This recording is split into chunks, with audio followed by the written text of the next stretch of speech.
Then I ended up at the White Lotus Hotel.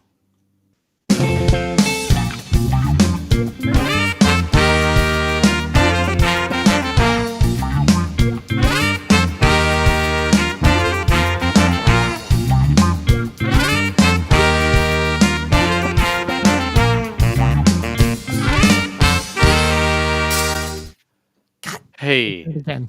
do you need me to add that back in? No. It's fine. It's fine. I'll figure it out. One day we'll get there. Hey, everybody, welcome to Geek Spot News. Oh wait. Oh, Go ahead. something happened. What happened? Thanks for joining us for this midweek episode. We realized there was so much news in the last week that we couldn't bring ourselves to take the full week off. My kid had some stuff Monday, so we couldn't do the show then. But Frank was nice enough to lose some hockey games, so he has some additional time this week, and we could That's wrong. we could make it happen. Hockey games, so he has some. Hold on. I got all kinds of stuff going on here. Do there's a lot going on. You have buttons. You're clicking things. There's windows. I feel like. I was grabbing the link to this to post it somewhere, and I clicked on a Dave Chappelle video. That probably would have gotten us shut off for a while. Yeah, I would assume Dave Chappelle is all over those things. Yeah. So look, lots to talk about. We have some people that have moved on. We watched some shows. There's some surprise shows that we didn't even know we were going to watch. There's been a ton of news that dropped last week that we have to hit. We got to get through some of our list. Tom, thanks for joining as always, man. Hey. And so I'll we'll jump right into it with how you been, man. It's what? It's great that Dom can be here because I think the Yankees play a lot of Monday games and Dom does his streaming over at the Ace Avenue. He streams out does the Yankees games on top of all the other fun content he puts out. So if you're a Yankees fan, you want to go watch the Ace on YouTube. Yeah. How have I been? It's been a week. It's been sorry. I played with my microphone settings, so I'm hearing myself more in my headset than normal. Let's see. We had a hockey playoff game. Series tied 1-1 last night, and I was 3 goals short of a hat trick for the second game in a row. Oh, good. Yeah, it means I didn't score at all. I know. Yeah. I didn't think you were Ovechkin. It's fine. Yeah. His goal record is safe for me for another week. We lost. And then tomorrow night I have a game at 8:15, and then the guy that runs the league was like, you know what? Because you don't have enough old guys on your team, we're going to give you a back-to-back game. Surprise. That's good. Nah, it's not going to be fun. Otherwise, I watched a couple of things. Something new I started that hasn't really grabbed me yet. Oh, I can't wait to hear what that is, because if it's what I think it is, I've heard mixed reviews on it, and it's online for coming up soon. Yeah. We got WrestleMania coming up in about a week and a half. Our friend Matt is going to host a little WrestleMania party for us on night 1. I think he said he was going to smoke some ribs. It seems early. Isn't WrestleMania usually later? Actually, the 6th, was it the 7th? The 7th was the 1-year anniversary of WrestleMania in Philadelphia. Oh, wow. It's usually earlier, but they've pushed it. They didn't want to compete with the NCAA March Madness final and cold weather. Instead, they said, let's compete with Easter. It'll be good. Yeah, it's going to be on Easter weekend. Yeah, so it's fine. It's fine. Nobody likes their family anyway. Wow. Nobody does Easter. It's a great. Well, everybody's done with Lent just in time for WrestleMania. It'll be great. Yeah, you're allowed to eat meat again. The Catholic Church did away with it a long time ago. Nope. Yeah, they did. Nope. Yep. They didn't. Yep. If you Google it, it's there. I don't believe it. Uh-huh. I don't know. One of my kids is going to be in Rome for Holy Thursday, so. No shit. That's kind of awesome, actually. Yeah. He leaves Friday. Are they going to walk the Stations of the Cross? The Stations of the Cross are in Jerusalem. I knew that too. And I did. The 7th station is currently an internet cafe. Oh. Or at least was 25 years ago when I walked the Stations of the Cross. Jeez. Yeah. Other than that, it's, it's been a busy week. It's a lot of hockey, as it feels like. Yeah, no hockey, no hockey on my end. No. Soccer season and spring concert season is in full swing. So next week will be a little fluid. So ask for everybody's patience on that because I've got my kid has a district wide jazz thing Monday, and then Tuesday he's playing in during the intermission, first and second intermission at the Flyers game. Nice. So I'll be playing at all of those because there's a shortage of bass players at their school. So yeah, so got that going on. Got watched a bunch of stuff. I watched some stuff. I watched Office because I felt bad Oh, I can't wait to talk that we about this. missed And last week. So I finished season 6. oh, I can't wait. God, that was painful. Oh, I so can't wait to talk about this. It's the highlight of my week. Found a couple new shows. I'm all caught up on Suits LA. Yellow Jackets only has 1 episode left, thankfully. And yeah, there's a lot going on. A lot of stuff. Oh. Yeah. Oh, Frank had to leave.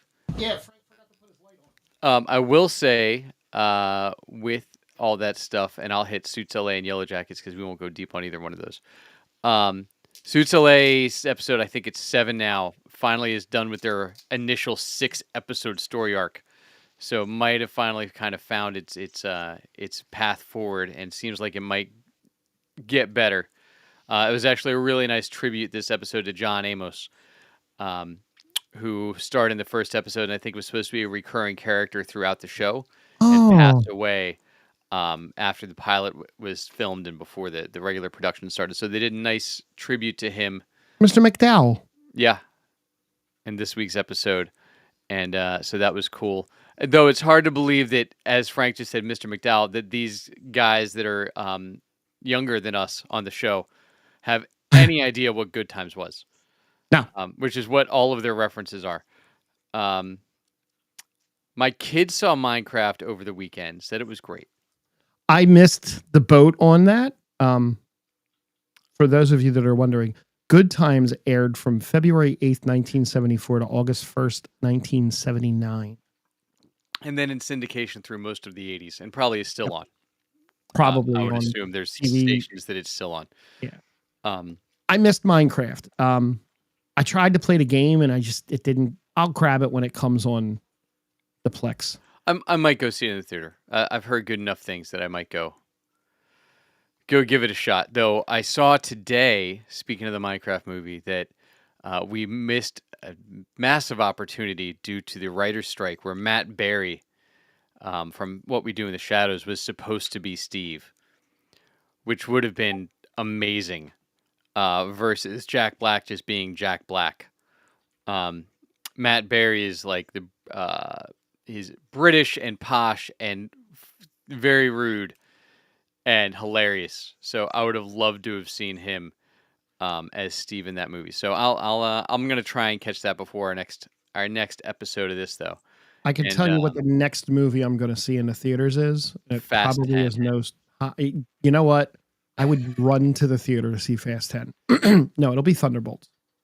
Will it? Will you see that before or after Dogma?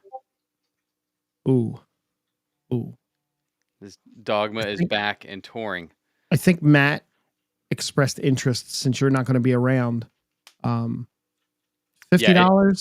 to see it and to see Kevin Smith for what? Probably an hour afterwards, he easily. Usually does at least an hour, if not 2-hour Q&A after everything that he does.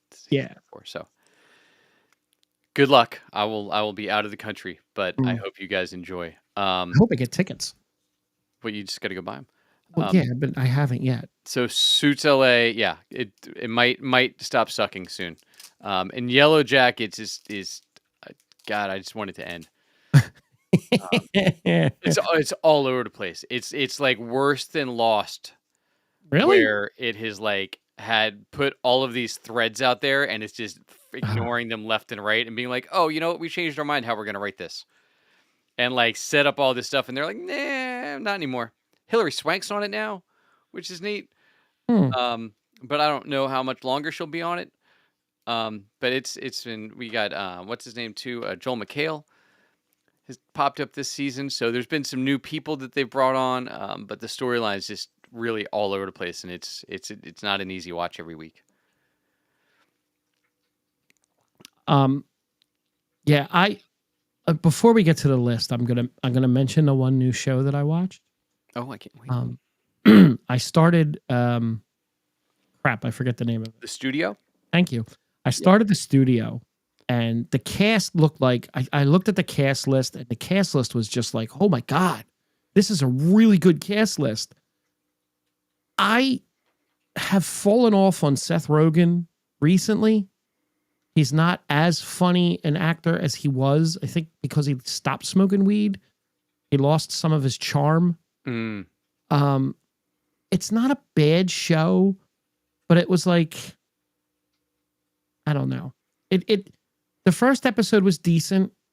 Bryan Cranston as the studio head was funny. The plot of the pilot episode was decent, and I thought that would be like the through plot through the whole show. Yeah. And I'm not sure if it is, because the second episode was like 20 minutes long and sucked. Oh. And then the third episode looks like it's less than 40 minutes.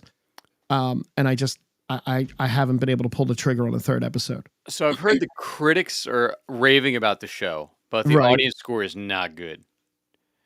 And I think if you are not like in legit in the industry, it doesn't hit as well.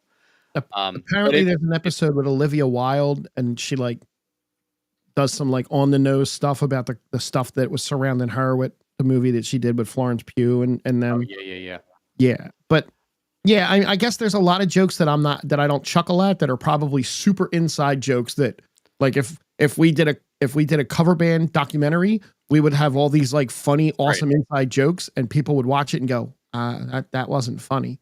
No, it was very funny. Yeah, I'll that's next on my list after I binged the Bondsman the other day, which, oh my God, so good. I'll talk about that before we hit spoilers towards the end of the show, and then I'm almost done White Lotus, which I just started yesterday. So that's the one that just came back, right? Season 3. Well, no, it just finished. Finale just aired this Sunday. Yeah, that's what I meant. Yeah, season 3. I watched season 1 and season 2 when they came out, and they're both good. It's Mike White who runs it. I think that's his name. Does disturbing and awkward amazingly well, but like it's an uncomfortable show to watch. Okay. But it's you, and that's how you feel when you watch it, but you know it's really well done. Right. So it's a weird experience watching it. You're like, I don't like, all of these people are awful. But not in like an Office way where like they think they're good. These are all like rich, super rich people that are just not good people, that you then get to see the turmoil that unfolds around them. There's turmoil in The Office. Yeah, but that's all just because Jim and Pam are dicks. All right. Before we go to the list, we lost an actor. This one hit a lot of people pretty hard. Val Kilmer passed away. I was glancing at his movie career. He's got 103 credits. I thought Real Genius was always his first role, and did not realize that Top Secret was his first role. And I remember renting that when I stayed at my uncle's with one of my cousins, and it was like a movie that, we weren't allowed to see at the time because it was supposed to be so dirty.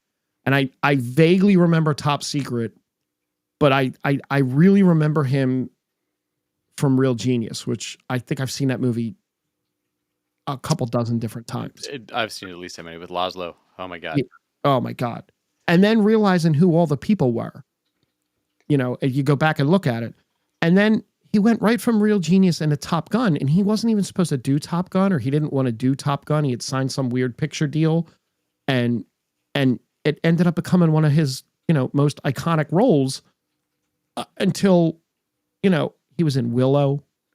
Yeah, so let's look at those first couple of things, right? Like it was Top Secret, TV show, like after school special, Real Genius, Top Gun, 2 TV movies. Yep. Then Willow, then a TV movie again. Like, wow. Yeah. how he I, was bouncing back, and then the Doors, like all of that within. He didn't do as many movies as you would have thought. I thought he was in more stuff in the '80s yeah, because, like, I remember him from so many things besides Real Genius. It felt like, but apparently I was wrong. same here. Um, I remember. I don't remember him in True Romance as much, but I remember him in The Real McCoy because I had this huge crush on Kim Basinger. Got it. Yeah, he was in and out of True Romance. He Yeah, wasn't in it a ton. and then Tombstone. Like I just finished. Tombstone was on the other day, and I got caught up in the middle of it right before the gunfight at the OK Corral. I got caught up on Tombstone. I was like, well, there goes the night. I got 3 hours of this movie left from that point alone. Look, he On the wasn't list. even that bad in Batman. He wasn't a bad Bruce Wayne. No, he was a very good Bruce Wayne. Yeah. He wasn't given a lot to work with in that movie. No. And The Saint, again, The Saint is one of my all-time movies for him. But his filmography is huge. He even did an episode of Entourage. Yeah, That was and pretty and hilarious. Psych. Like, Huh? he popped into all the shows as we got Yeah. towards the end. Yeah, he was always great in everything he popped into. When I was a kid, I mean, I was 14 or so when that came out. Like, I thought he was Jim Morrison, and like that's what the Doors Yep. sounded like, not realizing that it was Val Kilmer recreating all those songs, which is why I'm so critical, and I have been on the show multiple times of Rami Malek for Queen. Yeah. That movie, I'm like, well, but Val Kilmer did it and did it as good, if not, if he didn't sing them better. Some of them, Yeah. think Morrison did. You know what I mean? Yep. And then, so if you're going to do a movie biopic, that's the biopic that I hold, or a music biopic that I hold all other ones up to. I mean, he was in Jay and Silent Bob reboot, and then his last acting credit, according to this, was Top Gun Maverick, which I guess is a kind of a good bookend to his career. And a lot of story with that. He refused to do it because he read the script and said, "I'm not doing the script." Of Top Gun or Top Gun Top Maverick? Gun Maverick. Okay. So Tom Cruise went back to the producer. That's why the movies took so long. Went back to the producer and said, "We're going to rewrite this whole script, and we're going to honor Val in it." And they, during that stretch, he got some AI company to be able to recreate his voice for the scenes that he speaks in it, because he couldn't speak at that point. So they did all AI recreations for his voice of that. They did it in a way that honored what he had gone through, and then retooled the character for that, Yeah. So and made him a more integral part of the movie. they used the AI to recreate his voice, not just be some weird AI voice. Like Right. which that's one of the few instances where AI works for you in like an arts. Like I'm all for AI if I'm sitting at work and I need to compose a work email and I go to Chat GPT and I'm like, yo, make this work email sound really nice because I'm stupid right now. But for like arts and like voice acting stuff, like that whole strike thing still going on. Yeah. All right. I'm gonna do this list. All right, 'Cause so I'm we're really back to the top 100 performances of the 21st century on television, I believe is what this list is. the greatest TV performances, it says. And we left off with at number 51 with Ken Leung as Eric Tao in Industry. Okay, just to recap, we're at 50 now, and we have Susie Essman as Susie Green in Curb Your Enthusiasm. I never watched Curb. I didn't realize it's run for 24 years. Yeah, it left and came back, I think, twice, actually. Okay. I don't even know who she is from Curb Your Enthusiasm. Apparently she screamed mother effer a lot. I just looked her up, and I still don't know who she is on that. Yeah, I don't either. Number 49, we have Anna her last name spelled Sawai as Tota Moriko in Shogun. Oh, they're throwing Shogun. Okay, so this was after Shogun came out. All right. Look, I heard phenomenal things about everybody in Shogun, so I won't argue somebody in Shogun being in the top 50. Now, number 48, Sarah Goldberg as Sally Reed in Barry. I heard Barry was great. Barry was phenomenal. So that was another one, like I just said about White Lotus, right? Like that whole show is just like uncomfortable to watch all the time. It's funny. It's incredibly well done, but like you watch it and you're like, oof. She was really good. I wouldn't have thought of her, but I won't argue that. Um, and I haven't. I have to see her in other things to know how much of that was her performance and how much of that is how she is. Right. You know Right. what I mean? Like, Yep. there's some of those people that get cast in things. You're like, well, that's just how they are. Yeah. But like, if she's on here, then oh God, what's his name? The guy that plays Barry needs to Okay. be needs to be So up way up on this list.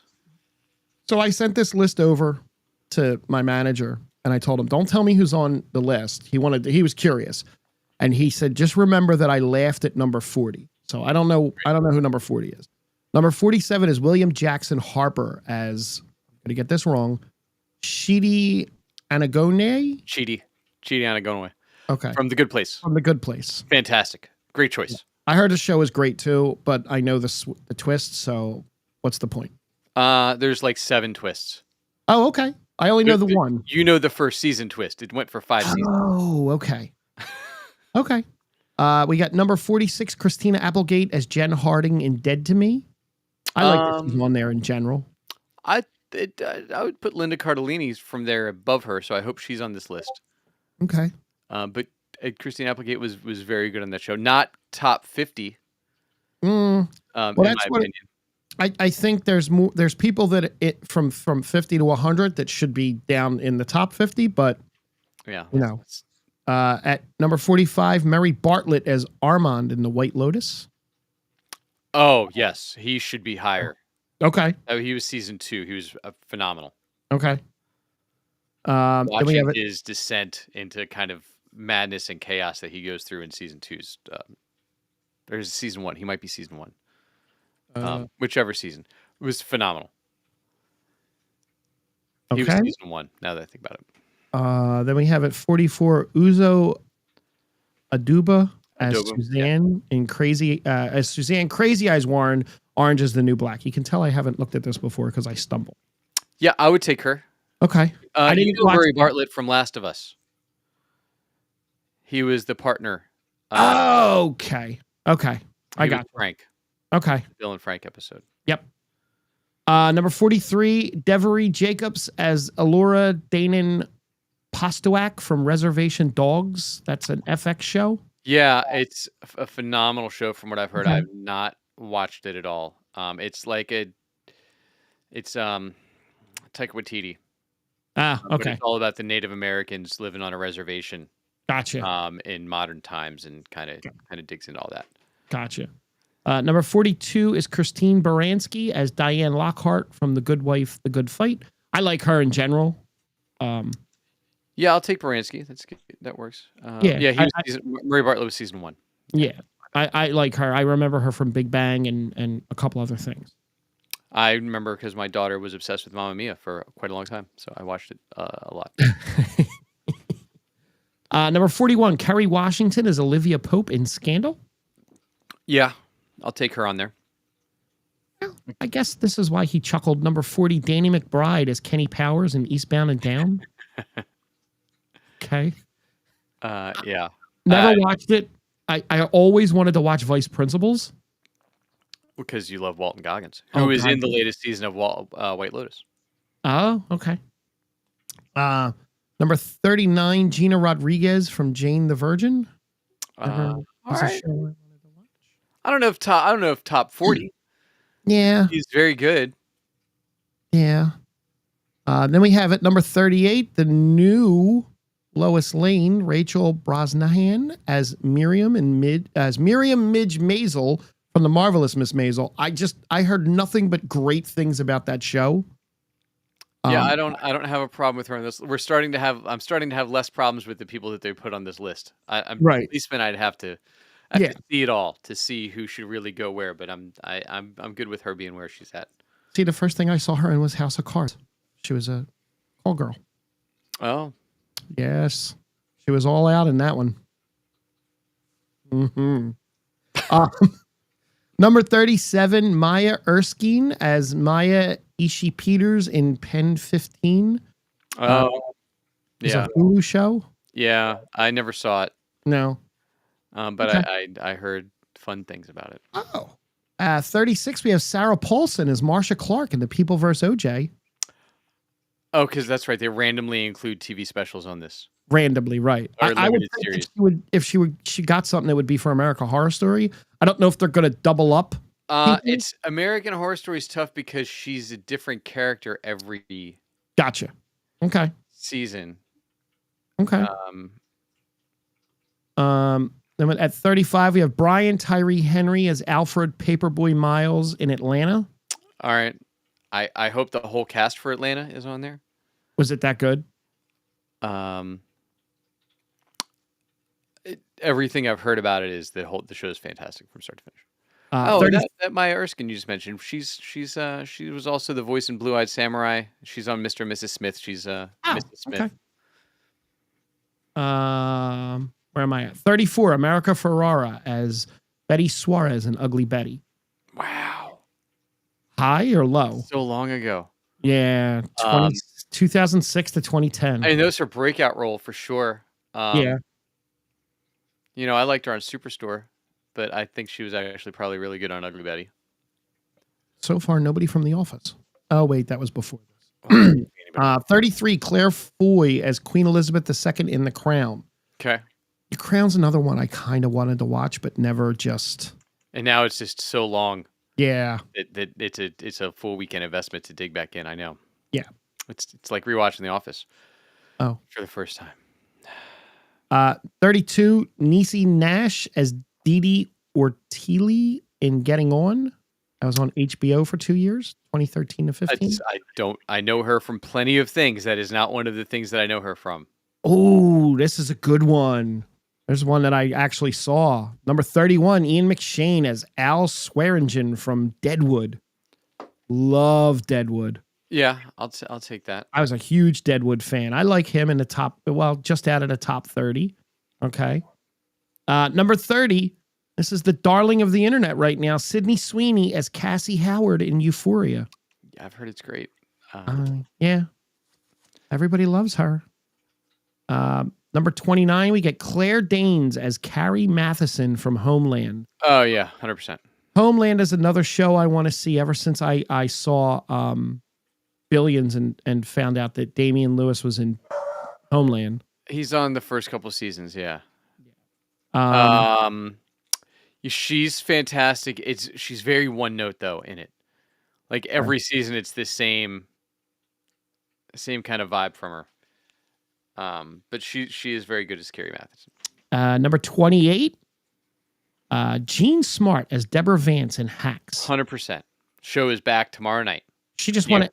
Is that what she won the Emmy for? She's won, I think, 2 or 3 Emmys for that role. She's fantastic. That show is a blast. That's one of the ones I'm most excited about coming back in the next 2 weeks.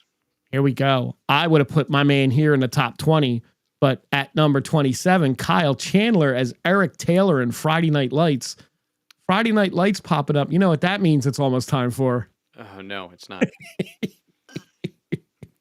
Look, I'll take Hal Jordan on the list. That's fine. And then we got one left for this week. One left for this week. We get number 26, Bridget Everett as Sam Miller, Somebody Somewhere. Huh?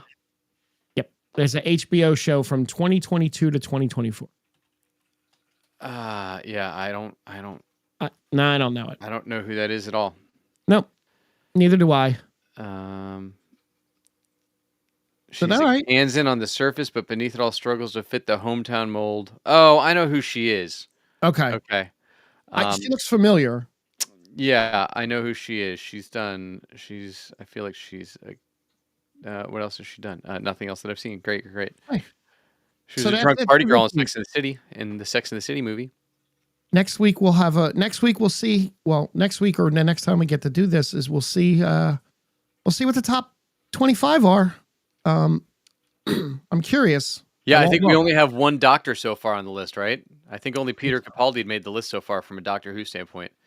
And if Matt Tennant or David Tennant and Matt Smith are both on this list, it's broken. Look, I have a handful of people that, like I said, I expect, and again, I don't know because I haven't looked. I expect in the top 5, Michael Chiklis and James Gandolfini will fall in the top 5.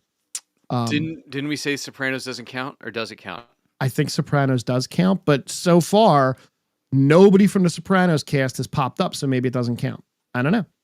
And hey, Savius, and hey, Only one person from The Wire so far, so yeah. Well, then again, I'm interested to see how that goes, but I'm actually more interested to see how this goes. This is my favorite part of the show. I know. I do want to see on that other list. I want to know who put it together at some point. Like when we finish it, because that clearly skews what you hold in what regard, right? Because there's no way to watch all the TV. So, like, was it like a committee that put the list together? Don't ruin it. We'll find out next week. Okay. It's like, was it like the editorial staff voted, or like, what how old is the editorial staff? Are they all like 36? They're going to have a very different view than people that were around for some of those shows back 20 years ago. All right. So I know you've been waiting patiently. God. How many episodes did I watch? Jesus. Hold on. 1, 2. Well, you stopped at the delivery, I believe, right? Or no? I stopped at St. Patrick's Day. Yes. I didn't do St. Patrick's Day. Okay. And you finished the season? Jesus. I'm trying to get through this damn show. It's awful. Listen, it gets different. Nope. I know it doesn't get, maybe it can only get better. There is a character coming up that I thoroughly enjoyed more than probably most people, mainly because of the actor itself. And got it. I don't want to ruin. So yeah, I went through episode 19 to episode 26. So I'm not going to go deep. Yeah. But look, there's a handful of good lines in here, with like the St. Patrick's Day is the closest the Irish people ever get to Christmas. It's a good line. Dwight built his mega desk because I guess this was over a break because Jim and Pam had the baby. I'm guessing that was the fall finale. Probably. And then we come back in the spring and it's St. Patrick's Day and Dwight's built a mega desk and you explain why Jim and Pam aren't still gone. No, I mean, the delivery aired on March 4th and St. Patrick's Day aired on March 11th. It's weird then. Yeah. It was a double episode on March 4th. Yeah. They time jump in this show a lot though. So release anyway. Yeah. So look, Daryl gets promoted through here with the scheduling thing. So that was good to see for Daryl. I'm glad he's going to be more active on the show than just popping in every once in a while down at the warehouse. Because he's great. Michael tries to, leave early for St. Patrick's Day to go party, and the whole thing's just super awkward between him and Kathy Bates. Yeah, who's great. Every episode she's on, she's great. Yep. But it is, when they pulled the documentary thing, still a little weird that like they went to Andy's date with Aaron at her house. That was a really awkward date, wasn't it? It was. It reminds me of White Lotus. Every season for some reason. But yeah, and the creepy foster brother, that was, and then it's gone and they leave it alone, which is weird. Even that they don't acknowledge it again. Yeah. Probably because they realized that that was bad. Yeah. But like, it was also weird watching it. And look, and obviously I come from it at a later point, but I also come from it having worked in sales and worked in offices and worked in all those things. Like, once all your clients are gone and the customers are gone for the day, there's no point in keeping an office full of salespeople in the office. Right. Which it was like, work till the work's done. I'm like, well, if your work's still not done, yeah, you shouldn't still be. You're not good at your job. No, you're not. And all of these people have had their jobs for really way too long at this point. Like the cleaners try and come in and they're still there. So yeah, that was that episode. I was happy to get through it.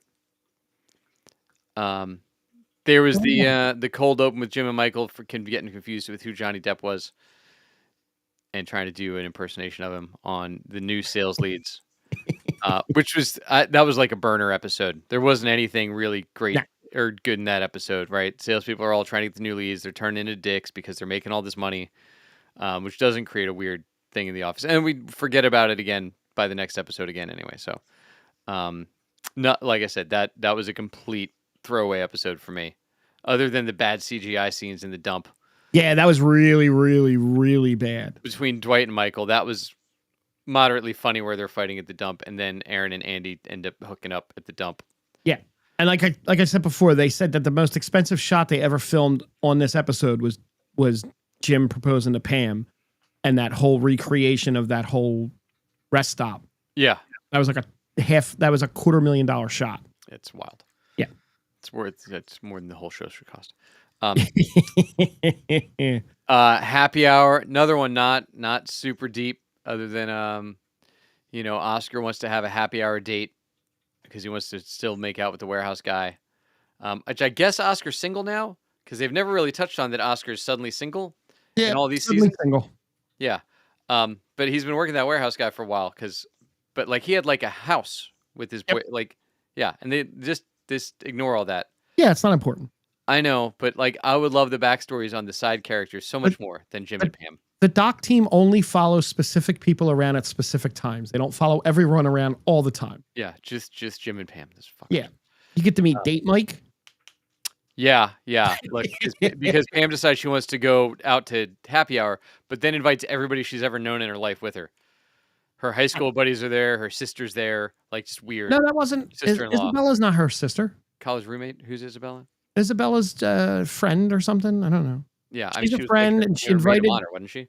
She was in her wedding, so I think she's a friend. And then it was the other friend to set up with Michael, and then you had Kevin doing the where. Yeah. That was weird and creepy. Yeah, that was just to get her to fill up. Yeah. I don't think you could do that anymore in a show. I don't think you can.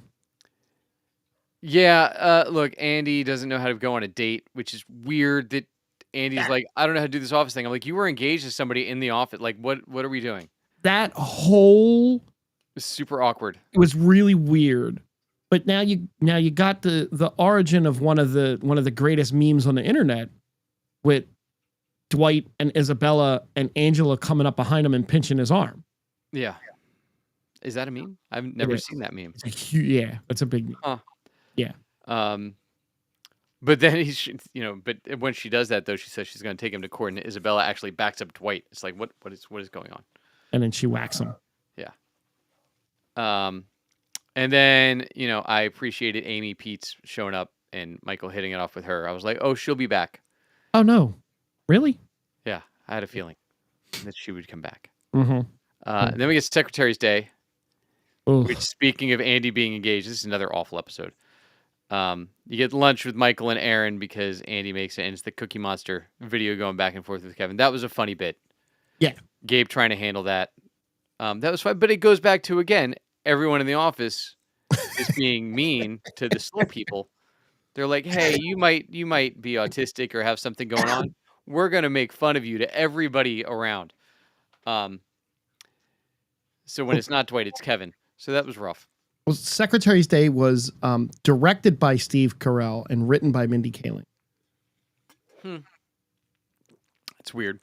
But that's when you find out Gabe has like zero authority. And he's just there, but is trying to be the boss. Yeah. And also, I don't buy that nobody in the office had ever spoken about Angela and Andy being engaged in like the year that Aaron has worked there, because I feel like they were just broken up when Aaron started. Yeah. Like within like not long. Because weren't they still engaged at the wedding? I think so. Yeah, so weird. Go lay down. And then then everybody starts making fun of Gabe instead of Kevin, which was whatever. Yeah. And then I made it through body language because, like I said, I was on a mission to get through this season because this season was awful. It's another one, not a whole ton. Like, all right, Michael makes everyone speak Spanish because he's going on vacation to Mexico, which then we ignore again. Like they left that one out the rest of the season. Dwight did make a frightening prediction during this episode that in 20 years, everyone will either be speaking German or Chinese hybrid. I was like, oh, that's a weird time to watch this episode. Yeah. But you find out that Saber's pro DEI, so that's cool. During this episode, Michael was one of the most creepy portrayals of Michael that episode. like with the mint and Well, the I thought that they had so he's trying to pitch to his yeah. new I got the vibe that they were already together before this episode. No. So this episode didn't make a lot of sense. Like I think there's an episode like missing in between. Mm-mm. I know It there feels wasn't, like it. but the vibe at the end of the episode before was that Michael and her hit it off and it was going well, and like Right. they were gonna make out by the end of that night that they hung Right. out. Right. And then I guess that didn't happen, and they make this whole episode that's just super awkward about Jim and Pam trying to show what bad salespeople they are to her. Yeah. Um, and then there's the minority program in the background the whole time, which a little bit of a hot button anymore, so I'm not going to deep dive on that. Yeah. Yeah. But like Daryl dropped out of it because of a softball league. Kelly gets into it. Um, you know, Hide, the janitor, is my new favorite character on the show and is wildly underutilized. Oh, his story is the best. So yeah, and every time they bring him, he's going to be the new person. I was the best surgeon in Japan. What? That was great. Both times, both episodes in a row, and then I think they're done with the joke, so I probably won't get any more of him. Which we had the cover up. Yeah. Pam learned Morse code to make fun of Dwight because they're just dicks. Then Michael hires Dwight to stalk Donna, which is another super creepy, weird whole episode. Yep. I wasn't a fan of it. We get the initial pieces of the printers catching fire. It's cool. Donna admits at the end to being married. Saber printers are bad, catching fire. Daryl tries to mess with Andy about the whole thing, but ends up being true. So they have a whistleblower video that they've now shot that I feel like may come back Maybe later on. it might. Then we get Michael being a dick to Toby, and like wildly just awful, like saying that he would kill Toby over Bin Laden and That Hitler. was such a great scene. Like, was it? That's like that awful. was such a great scene. That might be one of my favorite, funniest scenes. It's so rough. It's great. But they get all these Eagles flavored ice creams, which Eagles the band. I was like, well, good. Philadelphia Eagles players will be ice cream names. No. Mm-hmm. Why would they have done that? That would have made sense for people in Scranton. Angela and Dwight are seeing the lawyer over the baby contract. So Dwight starts beating the hell out of his genitals to not. This is the next to the last one, right? Yes. Yeah. This episode, I don't like this episode at all. Just the whole Michael and Andy part of this episode. Yeah, when bad. Andy makes him go to the softball game to see the husband. Like, bad. Like, what is going on? Yeah, that was awful. Yeah, none of it was good as far as that goes. Like, it was one of those things, like I said earlier, where it's like uncomfortable to watch, and I don't need that in a comedy show. Like, that I agree, 100%. I agree on that one. Yeah, and Michael breaks up with Donna. Yay! Yeah. Poor Michael. And then at the end, he gets ambushed by the news about what's going on with the printers and are they blown up. Great. So then Michael fights about wanting to be the most watched video on the internet in the next episode when we get to Whistleblower on the news site with his quotes about that. And then the whole office is going to help him, but they get distracted by a baby otter video, which then goes back up to number one. And it seems like everybody ratted Saber out about the printers. Yep. So Kelly did, Pam did, Daryl did, Ryan invents Woof as a social media network to send your messages to everybody and all of your things all at once. All at once. Who knew that that's where we would end up when cell phones really hit? It's really crazy. Where we're at. For some reason, Joe takes Michael to her jet to hang out. It's weird. Yeah, that was. I guess they had a jet on set that day that they could use, so that's what they did, or maybe she had to go somewhere. And you find out that David is the one that did the whistleblowing. Might have been the one that did the whistleblowing, and then he advertises "Suck It" still because he's still trying to get that off the ground, which is great. I miss him. He was one of the better parts of the show when he was on it. He was. The tell-off and Nick, the IT guy, was good. where he rats Andy out as being the one that actually did it. But like it reminded me of Jim Brewer in oh God, what's the name of the movie? How High? No, maybe. Oh, The yeah, the one. No, wait. with Dave Chappelle and Jim Brewer. Yeah, I know the one you're talking about. Yeah. It's I not How can't High. think of. It's not How High. Half Baked. Half Baked. Yeah. Yeah, that reminded me of that scene. Yeah. And like I said, that the IT guy was just in Yellow Jackets a couple weeks ago, so let me see he's still working. And Um, it's the same actor that was in the Job Fair episode when Pam went to talk to the guy about graphic design. He was the guy. oh, Yeah. I didn't realize that. So he's probably a writer on the show. Maybe, but I did like computer his little rant at the end. It was actually really funny. Yeah, that was one of the better parts of the episode. And You call then, me man? You call me man? I just said my name. yeah, you don't even know it, do you? Further Look, buddy, proving to you that Jim is a dick. Jim's awful. He's an awful person. And then Joe talks Michael into reading the press statement, and then he does. He's a hero for whatever reason. I'm sure that won't bite him in the ass anytime soon. And then she says she might transfer Holly back because Michael's already over Donna, and that's where we're at. So excited to knock out season 7 soon. So season 7, all I guess I can say about season 7 is this is Steve Carell's last season. Great. This is when Carell leaves at the end of the season. God now, damn it, I have a whole nother season of him. For you, his final episode won't hit the same way it hit for me. In any way, shape, or form. Probably not. Not even a little bit. Can it be Jim's final episode soon? And Pam? It's not. Are they going to go? Jim's final episode is season 10, episode last. Great. Yeah. So more Office to come. Thank God. I love this half-hour segment. Yeah. Well,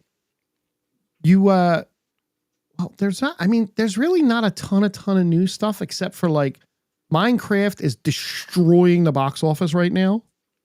Yeah, we did get so what are your thoughts on Spider-Man Brand New Day and not getting another Spider-Verse movie for another 3 years?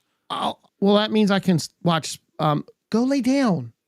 I know you have to go. I can't do it right now. Sorry, the dog's antsy. I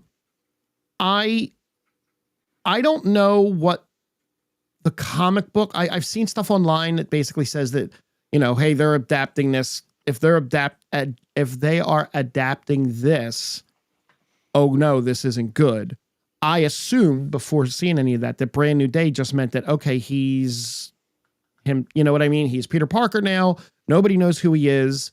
Blah, blah, blah, blah, blah. And they're going to start off with him as like a grounded character, no Stark technology, just the way he ended the last movie. Nobody knows who he is until at some point through the movie, something's going to happen and people's memories are going to get tricked, or they just never remember him and we get a brand new Mary Jane. I don't think we'll get a new Mary Jane. I bet I've heard all sorts of people that they think Sadie Sink's going to play. I think they're going to do the BS where they make Gwen Stacy a redhead every time and then dye her hair blonde. Gotcha. Because they've done it to every Gwen Stacy so far. I see. Well, it was Bryce Dallas Howard. Right. Was Gwen Stacy. Yep. Emma Stone was Gwen Stacy. Yep. And if they Sadie Sink, that's 3 redheads that could have been MJ. Then said they cast blondes and brunettes as MJ. Right. But so Brand New Day in the comics was following up the One More Day storyline. Okay. One More Day was where, and so in Civil War in the comics, Spider-Man takes Iron Man's side and reveals that he's Peter Parker. Right. I remember reading about that. Lots of bad ramifications when superheroes come clean in the comics versus in the TV and movies. So he did that, and so what then he has to do is strike a deal with Mephisto and the Engineer to get everything reset. Gotcha. Which ends up Mephisto then goes and makes Aunt May get very ill. That was nice of him. And then he's erased from time. and everything in one more day. Brand New Day is when he's back to status quo and they reset. It's the Spider-Man universe. Gotcha. So Brand New Day was actually really well regarded as a follow-up to One More Day, which is one of the worst storylines ever. Gotcha. So look, we'll see what they do. I have not a ton of faith in Marvel right now based on anything they've done the last 4 years. So that's fair. That's fair. So there was that, yeah, and then the there was a Superman trailer. Look, I'm going to tell you, I'm more excited for Superman now than I was before. Okay. I didn't read All-Star Superman. I glanced at what the comic book was about. And I love to read the hate that this Superman is getting. And that, I don't want my Superman to be beat up and weak. I'm sorry. I don't mind that.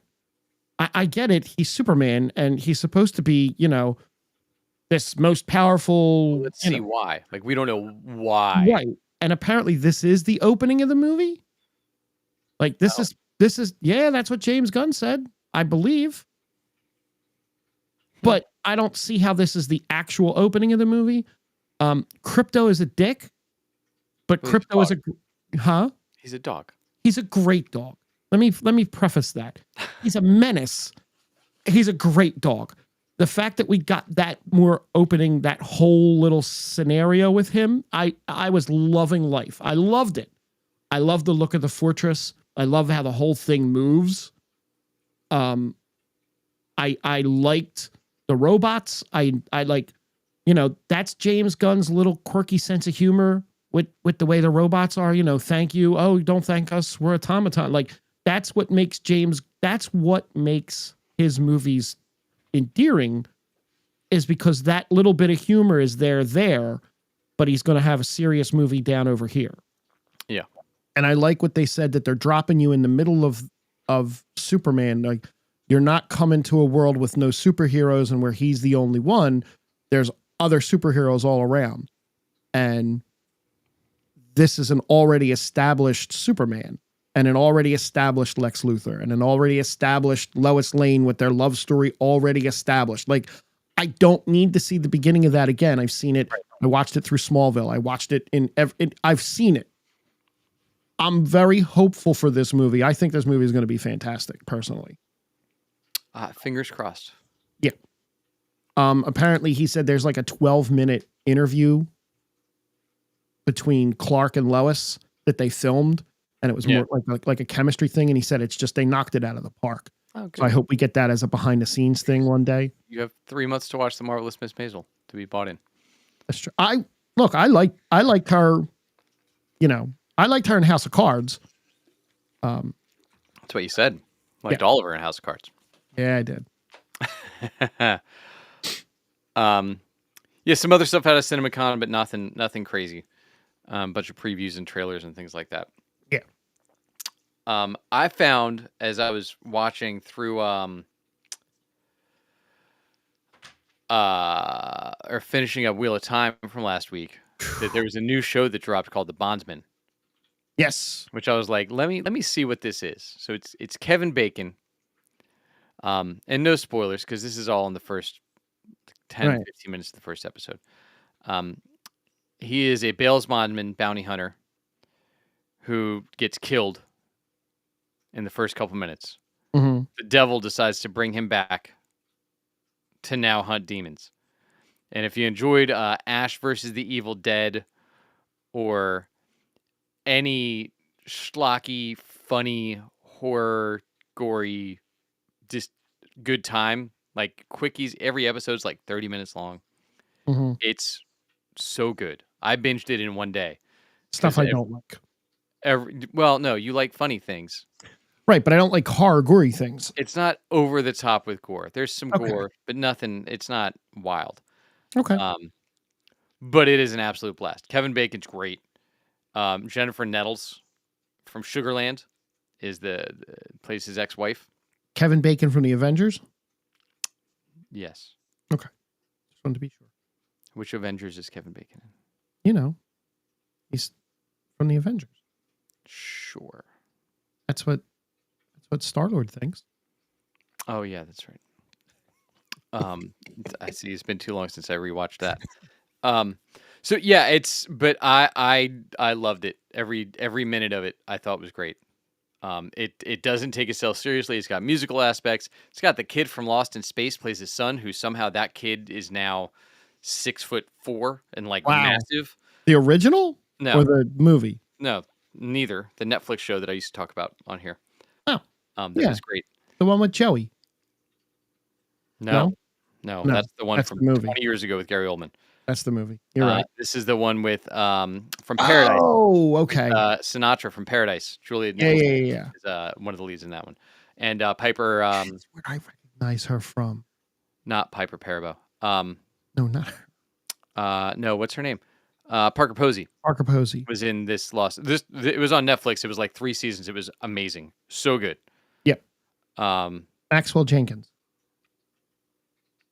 That's Will Robinson. yes. Yeah, you wouldn't know him from anything else, I don't think. No, I don't think so. Yeah, he got huge. He has a fantastic mullet.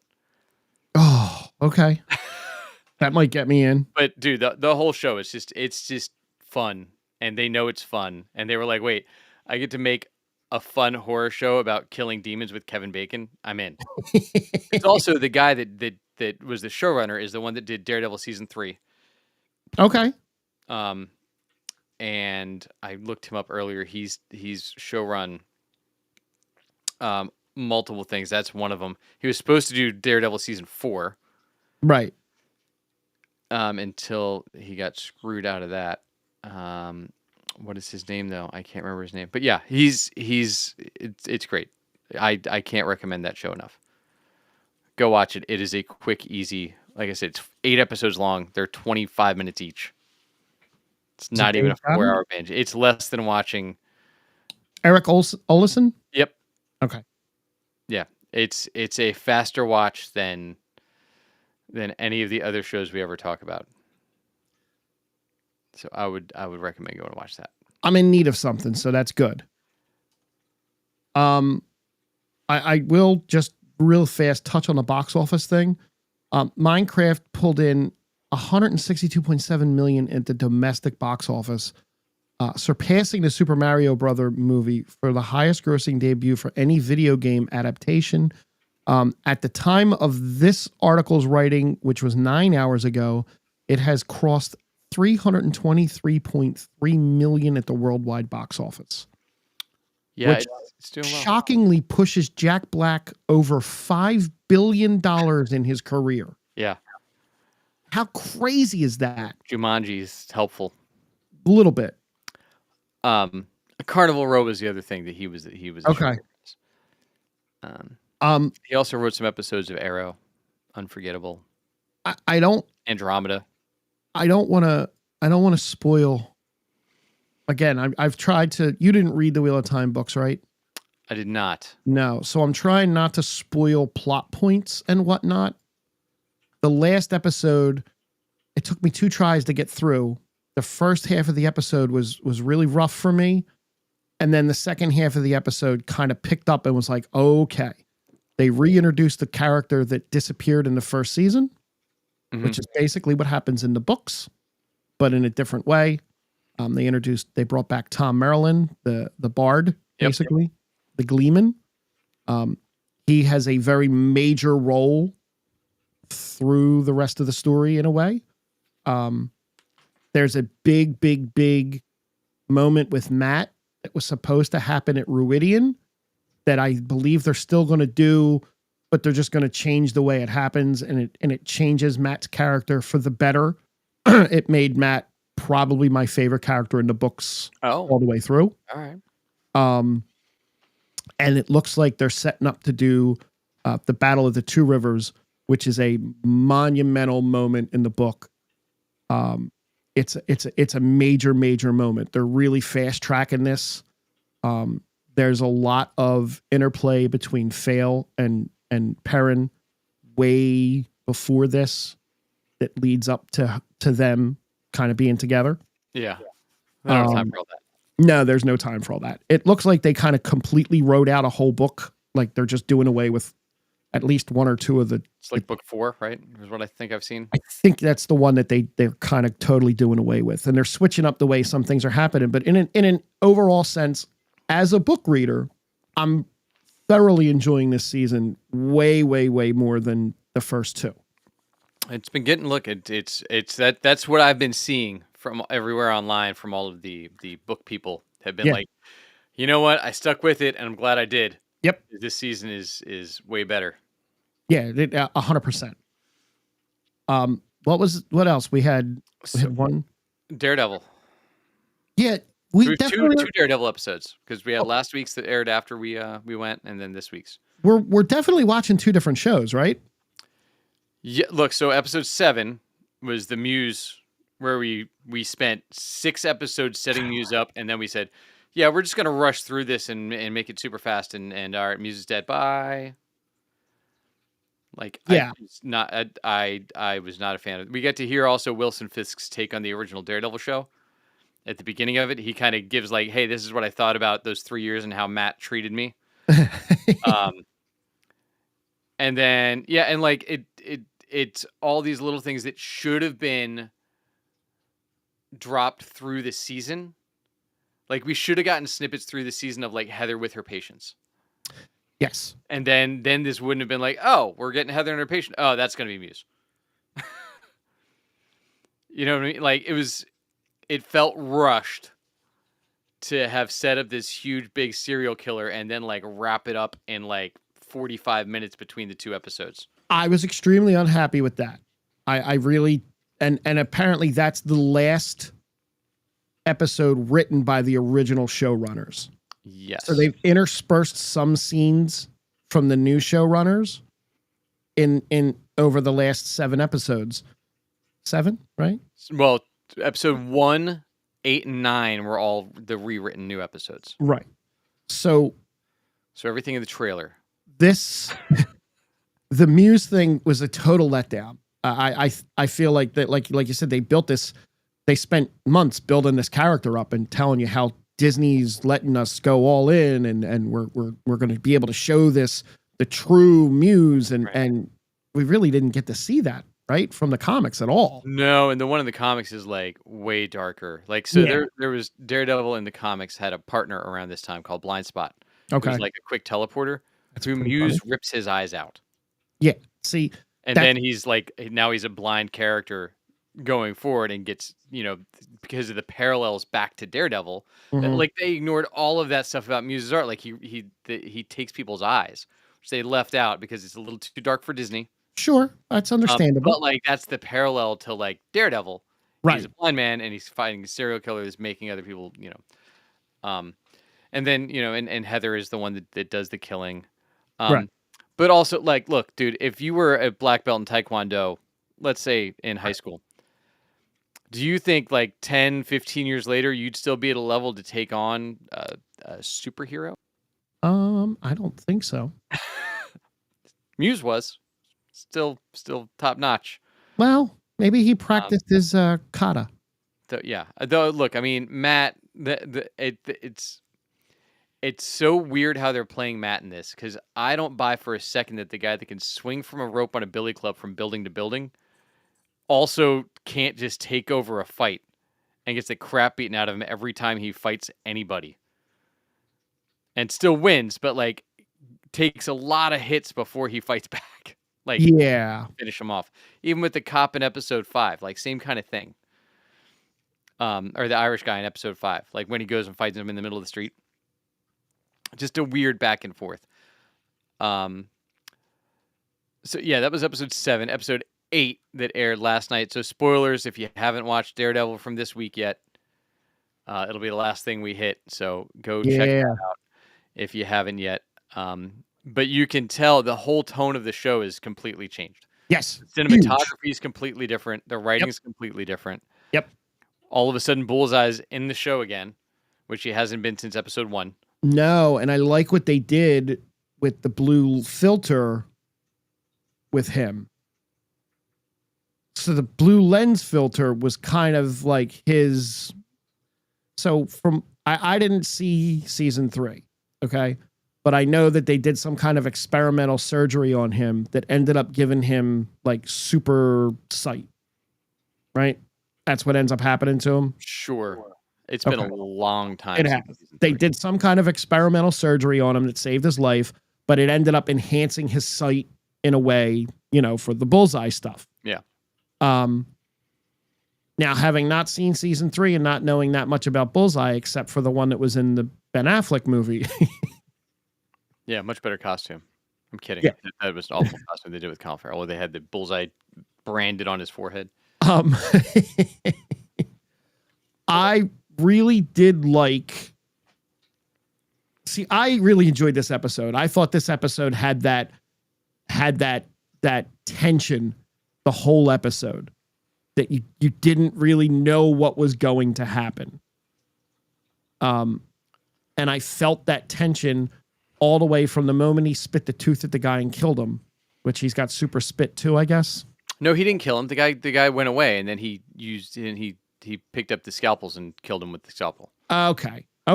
He just spit it in the guy's eye, so the guy was reacting to that. Gotcha. I thought he killed him dead with that. No.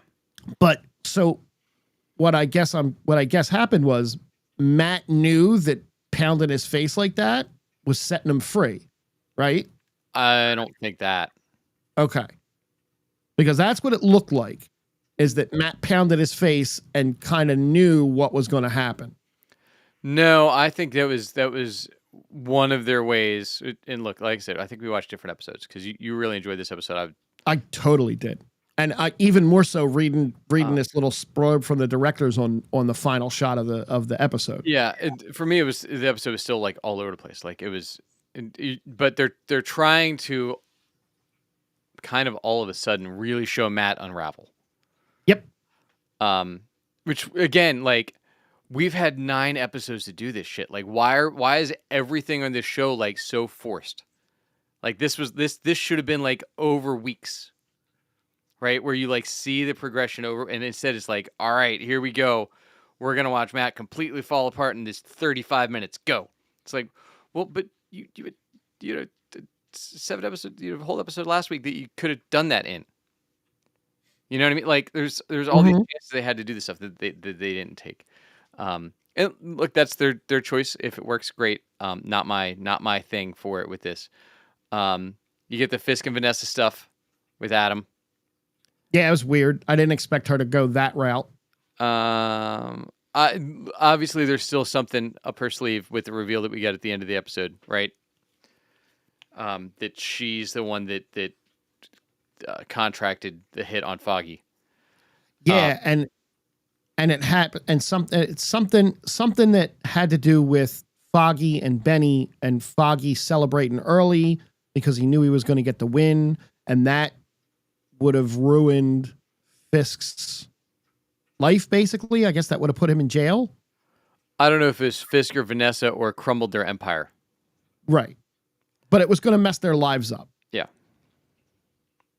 So stopped him as it would, right? Fine. And then, she killed Adam so that she and Wilson could make up, which is weird. Yep. Because again, like even in the Daredevil Netflix show, like there was never like a chemistry between the two of them. It was always this really awkward, like stalker prey situation. Right. But then we jump back to the law office and now it's a law drama. And I'm like, what is going on? Like, why do we just cut to this? And again, it's like, we have to show you how Matt's unraveling on everybody all really fast. Right. Where like, before he goes to see Poindexter, there's a guy that's ripping off teachers which I'm sure will come back next episode. Maybe. For whatever reason. Well, we're going to get Matt fully healed and ready to go again next episode and put on the Daredevil costume, I'm sure. Are we though? Or maybe we'll get a time jump? I don't know. Whatever. Because he's shot in the shoulder, right? That was his heart where they showed the bullet go in. That wasn't his shoulder. That was like right here. All right, let me see. Him. So this is real fast. This is what the guy said is that the original idea was to tilt the camera up to show religious iconography. Thank you. As a metaphor of Matt's soul leaving his body. That shot was logistically impossible because if they tilt the camera up, you would have just saw movie lights. It's like, so you guys don't have CGI? Like, what are you? What do Right. you mean? So they wanted to have this idea of him having committed this act of defending his worst enemy now gives him the grace that he felt like he lost in episode 1, kind of saying like he is Daredevil and he's not the law and he's not lost the privilege anymore. I think wasn't that guy the first guy that he killed or thought he killed? Like killed, or did he kill people in the original I mean, series? he definitely killed people in the original Okay. series, but you know, but that was in a fight. It's okay. It wasn't on Right. purpose. Right. So they said let's see. Logistics prevented that because if you tilted up, you'd see a bunch of movie lights, but we realize there's actually an even better idea here by using this language that we've established with the blue lights. We could do that same idea with these flashing red lights, which we had in episode 1. Then we can have this image that is kind of like this upside down mirror image where he's on the floor and the blood that's pushing towards the camera kind of reminds you of the wages of this thing that he's done. So basically, he just sacrificed himself to save his worst enemy, right? He went to the party to confront Fisk for killing Foggy, but realized it was Vanessa that killed Foggy. Yeah. And now he got shot. Obviously, he's not dead, but does this lead to where he turns into the black costume and disappears as Matt Murdock? I don't know if they're going to have him killed off, but then because the other rumor that I'm seeing is Heather's going to come back as Muse. Heather Glenn, his girlfriend. Oh. Is going to be Muse in season 2. That's weird. And you reset all the status quo and Karen's back and whatever and this, that, and the other thing. And possibly Foggy's back. A lot of digging in with the swordsman too, which is weird. Yeah, who's not engaged anymore to Kate Bishop's mom? I can't afford her. That's true. But and is Kate Bishop going to show up? Because like that would make sense. That would make up sense. Yeah. You get Kate Bishop and Kamala Khan come in and take down Kingpin next episode. I'm in. I do like that he went back to the white. Yeah, look, there was a lot of shots that were like straight out of the comic books in this episode, which was great. Like when he and Vanessa walked out with the white suit and the red dress, like that was literally looked like an Alex Ross painting, That's awesome. Real, right? Like there's some really nice stuff with that in this episode. I feel like they just keep doing the same hits with Daredevil over and over and over again, which is just tiring for me to be like, I get it. Oh no, Matt's shot and he's going to think he's okay. And which they do in the comics. But the difference in the comics is they do it like every 150 issues. Right. Not every 8 episodes. Right. So like it's tiring for me watching like the same, because we literally had these same plot points in season 3, like told differently, but like the same big hits, same big beats. So I hope they do something in this next episode. I have zero expectation for episode 9 that it's not just going to be a long setup for the next season, which we're getting in like 2 years. Nah, it should be faster than 2 years. They're filming it now. Yeah, it doesn't mean anything. Right. It doesn't mean anything. You know what I need? You know what I need in this last episode? I need the Punisher and I need Daredevil. That's what I need. I don't think you get either one of them in this Neither episode. do I. Which is what I'm saying. Like they set up and tease all these little things, but like same thing. The talks come out that the Punisher scene, like he didn't want anything to do with the original way it was cut. So like, but now he showed up and did his little scene, which was a complete waste of time, other than to be like, hey, here's Punisher. Hey, I'm still here. Yeah, whatever. Yeah, like I said, it's the whole season has felt very choppy to me, and like not coherent, and I think that's what's disappointing for me with a lot of these Marvel products and things at this point, right? We had such a great run where like the storytelling was like, this beat's going to set up this in this movie that's coming out in a year, and this is going to do this, and everything had a plan and like a through line. And like there's been none of that since Endgame that has actually worked. Everything they've done with that since Endgame has been like, maybe, no, we dropped that, right? It's like we were just talking about with like Lost, right? Like, yep. With what's her name Paolo, right? Yeah. Oh, wait, yeah. where you get these like, hey, here's this whole plot. Just kidding. We're not gonna worry about that anymore. We're gonna go over here. Oh, yeah. Nikki and Paolo. Nikki Paulo, that's what it is. Yeah. Yeah, but like it's a lot of that for Marvel the last 5 years because there's not a unified vision. It's Kevin, great, but like there was also the 2 writers that wrote like half of phase 1, 2, and 3 that tied everything together. You don't have that anymore in Marvel because there's too many projects going too many different ways. And hopefully they're condensing all that and stopping all of these other projects and like kind of narrowing the focus. Like we didn't even get to talk about it yet, and we will next week or the next time we talk. I want to kind of lean into Star Wars a little bit,